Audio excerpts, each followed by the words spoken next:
This is the West Michigan Sports Show, presented by Dasos Digital. Now, here's your host, Brandon Wirth. Hey, what do you say? We have another edition of the West Michigan Sports Show presented by our great friends at Dasos Digital, real business solutions in the digital world. It's yours truly, Brandon Wirth, here with you on News Radio WBRN, 1460 AM and 96.5 FM.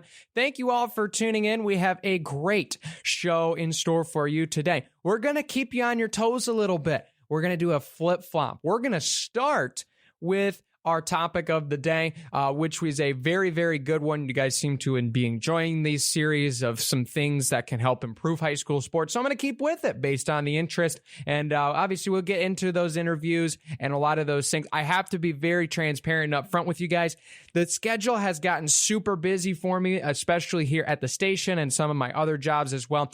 So we haven't got as many interviews. I apologize ahead of time, but I will try my best and I will get back to it as soon as I can. Please bear with me in my schedule, and I'm going to try my best to get some coaches, get some athletes on this show moving forward. Hasn't worked out as of yet, but promise I will get to it very, very soon. But we'll get to our topic of the day, which is how can we make sports fun outside of the game? We're talking entertainment, we're talking promotional things, and obviously you might be thinking, yeah, in pro and college, obviously we got Ferris State, we got a lot of the Detroit sports. I kind of know what you're talking about, and high school doesn't really can't really afford to do some of those things. I'm going to tell you exactly what can be done and what are some ideas. Not going to tell you and your school exactly how you should be doing things, but throwing out some ideas that can help your school maybe financially boost your way into a cause or help the school out, and how to use an athletic event to do that. Have a lot of experience with that myself, and I want to provide some opportunities for you to do that. And then we will get to the CSAA scoreboard before we go and get you on your way here on this lovely first Saturday of the month of October. Big thanks to those that make this podcast and broadcast possible. We can't thank them enough for all of their support of local high school sports. If you want to be a sponsor of either this show, obviously we got the rundown as well, which you guys seem to have loved, our CSAA football show that we do every week, breaking down the matchups and all the fun stuff. If you want to be a part of that as well, as our Detroit sports broadcast, all of those kind of things as well, please contact the station 796-7000 and say, I want to get on with my business in sports. How do I do that? We'll help you do that. So big thanks to those that are our local sports supporters, which include the Schuberg Insurance Agency, Alter Care Big Rapids, Johnson's Automotive, Paris Auto Sales and Service of Big Rapids, Motor the Mecosta Transit Authority, Quality Car and Truck Repair, and the Mecosta Career Center, as well as our primary sponsor in Dasos Digital. So we'll get to the scoreboard here in the second half. So if you're waiting for the scores, please bear with us. We'll get to them at the end of the show. But when it comes to promotions, how can you make your game exciting outside of the actual game itself, right? And obviously, as I'm recording this live on Saturday the 5th, we had a lot of great contests as of last night, a lot of really close ones in the CSAA, as well as up the road in the Highland Conference up north of US 10. And so there's a lot of fun games, and obviously those games can be entertaining, but how can the games be cool, entertaining, memorable, all of those things without actually being a part of the game itself, right? What happens in between the lines and the whistles and in the actual MHSAA sanctioned activity of contest. There's a lot of ways that you can do it. And this was really inspired to me. Obviously, this is for me a kind of a homer thing to say as an alum and now a Reed City Coyote football follower on the radio as your lead broadcaster. Really cool moment happened last night at the football game against Pontiac Notre Dame. It was a really, really fun football game. Don't let the score define how the teams played because it was a very close game. It was a one-score game in the third quarter, later in the third quarter, and Pontiac was able to run away with that one in the fourth quarter, got a couple extra scores with the defense being tired. But during the game, there was a veterans appreciation promotion going on during the game. All veterans got in free to the contest. There were t-shirts given out. There was a nice tailgate that was put together. 3 students in particular led the charge on the student side. There was also some cooperation and coordination with some teachers as well as local ROTC as well as Army National Guard representatives. And it was a very cool cause. They sold t-shirts. All the money's being kicked over into a local organization and foundation that helps with a lot of our local veterans and taking care of them. It was a super cool moment. They got all the veterans and their families on the field before the national anthem. Really cool moment.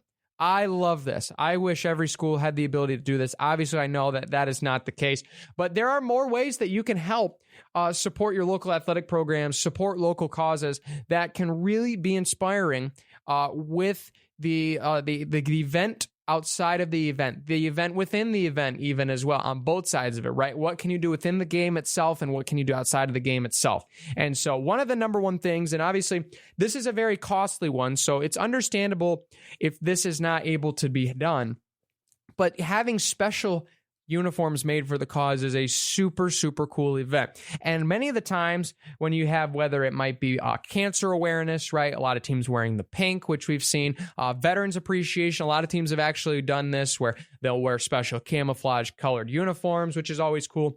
The special uniforms really signifies the moment and the memory of the game. You'll remember the game itself, but you'll remember the shirt. You'll remember the jersey, right? No matter what it is. And then you're probably thinking, I'm a school that has barely enough money as it is.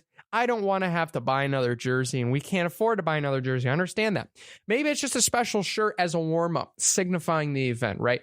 Having those things really helps show not only that your school and your athletes care about that cause and situation, but it helps the community and the team grow together, right? When you see the guys on the floor or gals on the floor or on the competitive surface, or no matter the sport, and they're wearing the same t-shirt as you, that kind of makes you feel, maybe I'm wrong, but at least this is the way that I feel, as one that has now felt it on both sides.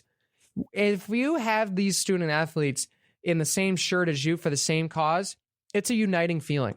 It makes your bond feel impenetrable. It makes you feel like you are a part of the team and you are a part of the cause, and that it truly is a measure towards the significance and hopefully the success and positive impact you're making within that cause. So that's the number. That's one way. Obviously, it's a very costly way when it comes to, buying all the t-shirts and stuff like that. And obviously, I'm biased from seeing it last night firsthand with Reed City and their Veterans Appreciation, but buying new t-shirts, memorable shirts for that event, is certainly cool. And those are memories that can last, a lifetime. And you can remember those as you keep the shirt on and on.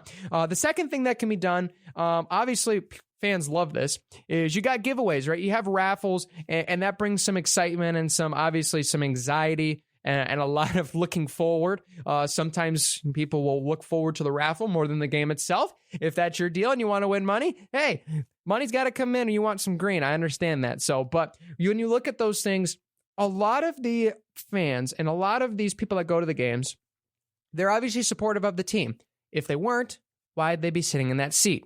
Or why would they be at that event cheering on your team, right? Obviously, they're supportive and they want to give back. I truly believe a lot of people do want to give back. It's not necessarily, I do or do not want to give back. It's I do or I just can't right now, right? They want to, in good spirit and good-hearted action, they want to do that, but maybe they just don't have the financial ability to do that, which is totally understandable for where we are in our country right now. And no, I'm not making a political statement. Obviously, you can see gas prices on the signs, and you can understand that in stores that economically, times are tough right now, and it's really more costly to live than it ever has been before.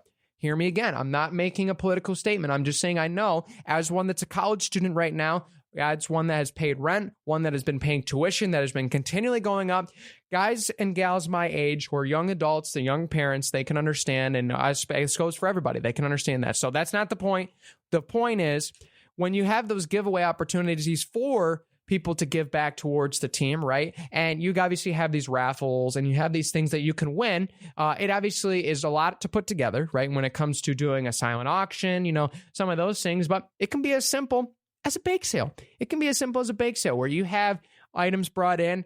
Maybe so you get a couple of parents, a couple of community members. Maybe you partner with a local bakery. That'd be a really good idea. It saves the production end on your behalf of where they will even, I've seen, there have been some people, some businesses that have full out donated for free and expect nothing in return because they want to help out as well. And they might not necessarily give in money, but they say, we can do this, right? We have some extra products that are left over here. Give these away and let's support local sports because that's important for us in our small town or our economic sustainability when it comes to long term of keeping everybody happy and keeping everybody upbeat when it comes to the sport of itself. So those are really good ways as well, being able to get the fans involved by incentives, right? Getting something in return. It might not be a t-shirt, it might be a bake sale, so on and so forth. Having music during the game is really, really a great thing to add. And it could just be somebody as a student with a simple Spotify or YouTube clean playlist. Obviously, we want to be careful in those things, but having those entertainment things, even maybe if it's just knowing somebody that sings the national anthem and can sing it in the moment beautifully. Nothing can be better than a beautiful rendition of our nation's anthem. I make sure to bring it on all my broadcasts because I know there's a lot of pressure going over a live microphone in front of hundreds of people. It is a tough thing to do. Stage fright is real, people.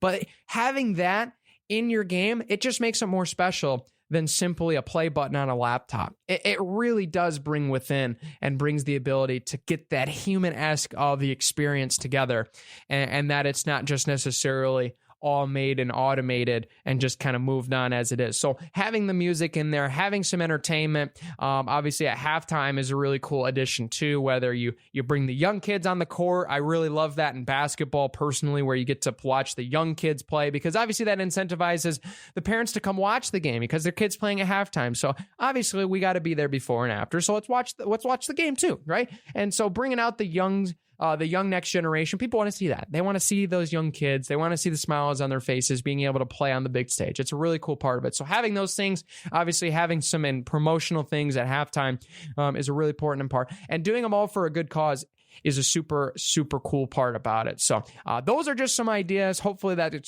sparks some, maybe some initiative, maybe some goals for you and especially your program that you're trying to represent. And maybe just gives you some ideas of, giving back charitably.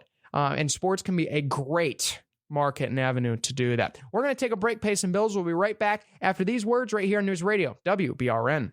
At Dazos Digital, we're your guides through the digital wilderness, helping small businesses thrive amidst the complexities of the online world. Just like a forest ecosystem, the digital landscape can be vast and daunting, but with our expertise, we navigate through it, crafting tailored marketing and advertising strategies that resonate with your audience and drive tangible results. With a focus on precision and efficiency, we empower businesses to harness their full potential on digital platforms, ensuring growth and success in today's competitive market.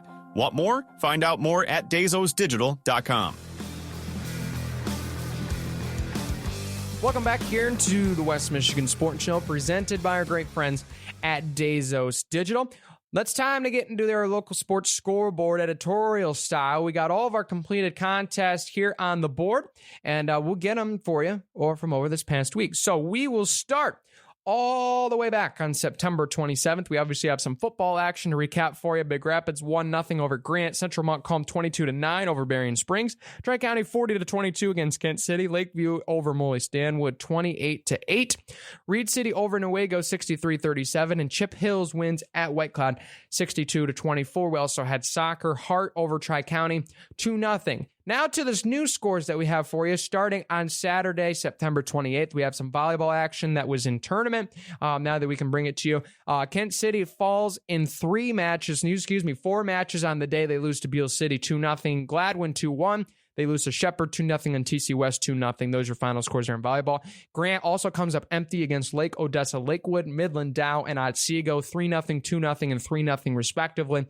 Really tough teams and a really tough environment there in those tournaments. And we certainly see these CSAA teams, regardless of sport, they're starting to up the competition out of conference, which is a great thing to see. In boys soccer, back on last Monday, we had some CSAA tournament action. Big Rapids against Tri-County. It would be the Cardinals over the Vikings, 5-1 your final score there. Kent City blanks Grant for the second time this season. 3-0 was the score there. And Lakeview over top of Reed City by a score of 2-0. Also had one lone volleyball contest. White Cloud and Lakeview had a CSAA game to make up. And White Cloud on top 3-0 there over the Wildcats. Moving ahead in the schedule, we go back to October 2nd. That would be the following Tuesday. Or excuse me, no, I missed some scores. My bad, guys. On the 1st, almost missed some scores there. Grant over Chip Hills 3-0 in volleyball. Kent City 3-0 over Central Montcalm. Big win for the Eagles against a good Hornets team. Newaygo against Tri-County. They blanked the Vikings 3-0 at home. And Reed City takes down Big Rapids in a rivalry volleyball match at Big Rapids by a score of 3-1. Now we move ahead to October 2nd on this past Tuesday, would that be Wednesday? I got my dates already messed up. So October 2nd, whatever day that might be, another round of CSAA boys soccer. Big Rapids over Kent City for the CSAA tournament crown. What a job and turnaround for this Cardinal soccer crew. They've done an amazing job. Watching them against Kent City, we knew that was the game of the week before we got the rundown going. We actually got to watch some of the game when we do an interview with Coach Seltzer.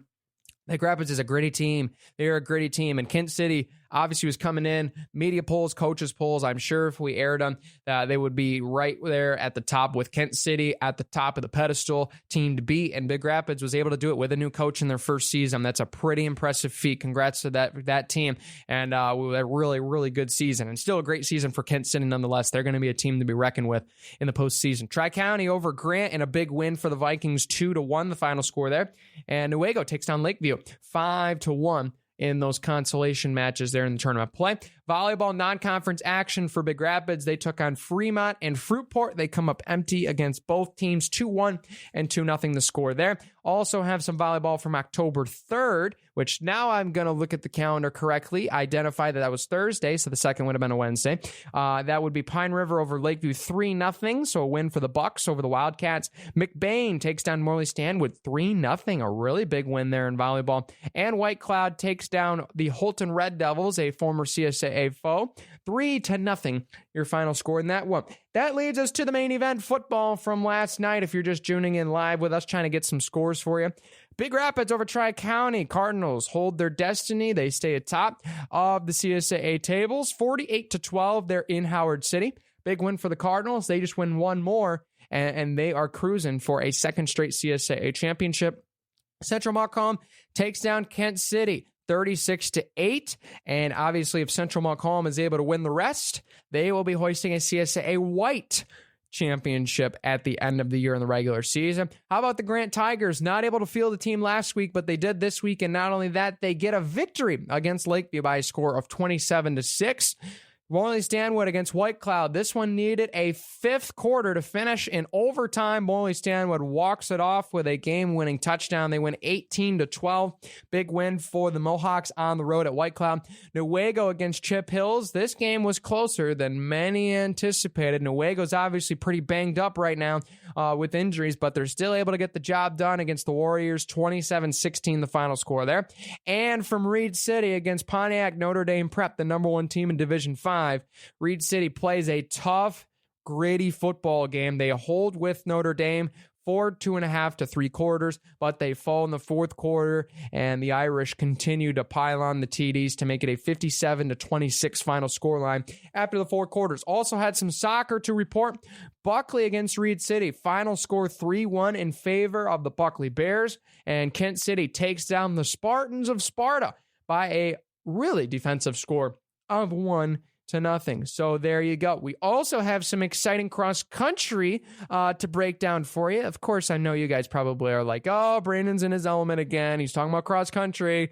I am. I love getting to highlight our runners here because they deserve a lot of the credit too for all the hard work being done, especially by our really good CSAA team. So we have the CSAA Red to break down for you, all the results there from Newaygo. At that course, we'll start on the boys' side. Tri-County picks up another victory on their dominant campaign. They put up 31 team points for the win. Big Rapids in second with 51. Reed City falls to the third spot with 52 points. Newaygo and Chip Hills battle for the fourth spot. The Lions win on their home turf for the fourth spot, I should say. Not the race overall, but the race for fourth. 113 points to 116. Your top 15 individual scorers goes as follows. Gus Rohde of Reed City with another individual victory on the campaign. He runs a 17-18. Hayden Gould of Big Rapids right behind at 17-25. Kellen Monreal of Tri-County, really nice freshman for Coach Rackley and company. He runs 17:50, a teammate right behind. How appropriate. This guy's fast, and you might as well have a name of Rocket Wilson, if you're fast. How about that? 17:51 for fourth. Kyan Deem as well, Big Rapids, the senior, finishing at 18:05. Alex Culver and Henry Kaufman, a pair of juniors for Tri-County, coming in as follows. Paul Salden of Reed City, finishing in 8th. Alston Dahlman of Big Rapids finishing 9th. And Jacob Simon and Tyler Schuster of Chip Hills and Tri-County respectively get 10th and 11th. Abraham Kianis in the 12th spot. David Castrajan of Newaygo, a sophomore, in the 13th spot. Jackson Lumbert and Aaron Allen of Tri-County and Reed City respectively round out your top 15 individual scores there from the CSAA Red. We move over to the women's side. Same course, same distance, and not the same result. Chip Hills comes on top, 32 points they scored to win it. Reed City comes in second with 54.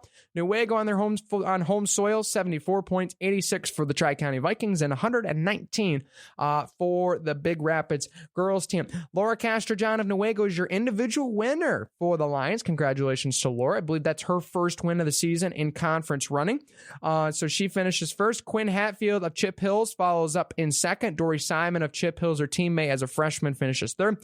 Ellison Foster of Newaygo finishes fourth, and Elizabeth Ontis of Chip Hills finishing in the fifth spot with a 21:53. Claire Smooths and Marlo Walcott of Reed City come in sixth and seventh. Anna Packey of Tri-County is in eighth. Peyton Nellis of Chip Hills, a talented freshman, in there at the 9th spot. Summer Adams comes in 10th for the Cardinals of Big Rapids. Sahara Davis and Hallie Hervey 11th and 12th for the Reed City Coyotes. Natalie Gibson, Leah Story in 13th and 14th, respectively, for Chip Hills. And rounding out is Jocelyn Olds of the Tri-County Vikings in the number 15 spot. So there's the CSAA Red for you here. Some really good results over across the board here so far.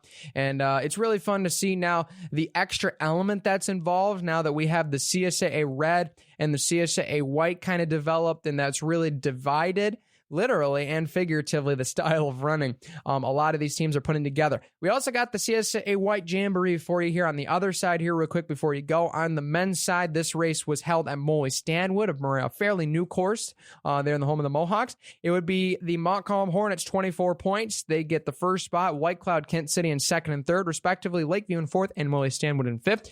Gage Hoffman's your individual champ for the Hornets, 16:33 final time. Colson Cruzan of White Cloud, they're in second. Silas Wilson in third. Kyler Furtig of fourth. And Johnny Costin in fifth. 3 Hornets right in a row at 3-4-5.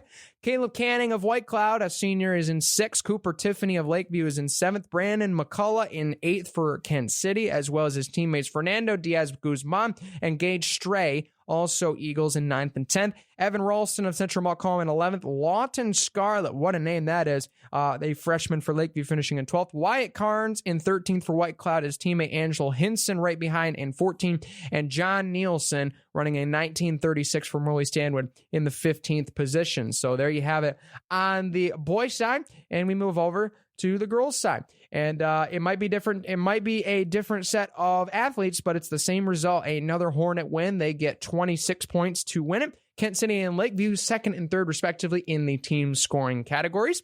Your individual winners, Kaya Hoffman of Central Montcalm, the senior, runs an 18:02 for an individual win.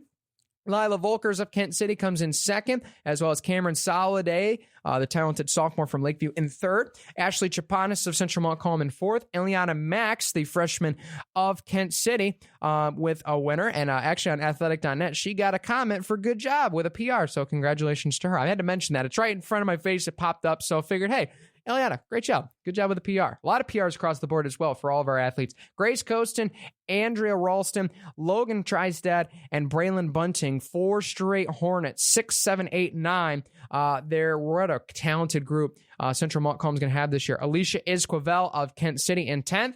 And how about 4 more Hornets right in a row? Ruth Jordan, Alexis Curry, Caitlin Hardy, and Kelsey Minicky. They're from 11 to 14 spots, and rounding out 15th is Clara Slezak of Lakeview in the 15th spot there for the freshman in CSAA White. Cross-country action. So there you have it. There's all of your scores to report. Stay tuned for next week's results, and as well as our topic of the day. Big thanks as well goes out to Dazos Digital, as well as our other primary sponsors, which include Johnson's Automotive, the Schuberg Insurance Agency, Quality Car and Truck Repair, Paris Auto Sales and Service of Big Rapids, Alter Care of Big Rapids, the Mecosta Outsola Career Center, and the Mecosta Outsola Transit Authority. This has been another edition of the West Michigan Sports Show. I'm your host, Brandon Wirth, and we'll see you back here next week right here on News Radio WPRN.